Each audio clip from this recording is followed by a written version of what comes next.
यात्रेच्या दिवसाची सकाळ काहीशी अशी होती. सगळ्यात पहिले तर मी फ्रेश झाले आणि साडी वेअर केली. मम्मी बोलली, फरशी क्लीन कर आणि देवाची पूजा करून घे. काल मी देवांना साड्या तर घातल्याच होत्या, आज छोटे मोठे देव पूजायचे होते आणि छोट्या देवीची पूजा इथं मांडणी करायची होती. तर बऱ्यापैकी मी सगळं आवरलं आणि देवीची मांडणी करून घेतली. खूप मनोभावाने करते मी ह्या सगळ्या गोष्टी, मला खूप आवडतात. आणि मम्मीकडे गेल्यानंतर बऱ्यापैकी मला जास्त मोठी मोठी कामं सांगितली जात नाही, कारण की मी मोठं काम करायला घेतलं का काही ना काही मी पराक्रम गाजवतच असते. त्याच्यामुळे मला मम्मी बोलली, तू देवपूजा करून घे. मी देवपूजा केली, देवाच्या पाया पडले. यात्रेला भारूड काही ठेवलं नव्हतं, काही कारणानिमित्ताने ते रद्द झालेलं. यात्रा संध्याकाळी होती. मग आम्ही सकाळी सगळा स्वयंपाक करून घेणार होतो. 3-4 वाजेपर्यंत मोठा सगळा स्वयंपाक आवरायचा होता आणि मग संध्याकाळी दंडवटाला जाता येतं.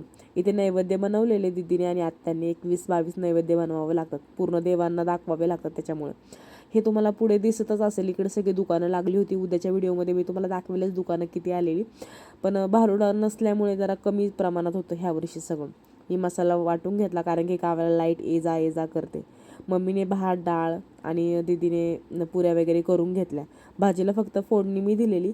आणि माझी आजी होती तेव्हा ते देवे बनवावे लागतात आम्हाला संध्याकाळी दंडवटाच्या टायमाला, देवासमोर दाखवावे लागतात. समथिंग मला काय एवढं माहिती नाही, पण बनवावे लागतात. ते मला आजीने शिकवले होते. तर मी हे सगळे बनवले आणि आता आजी नाही, पण आजीची आठवण आहे. तर बाय.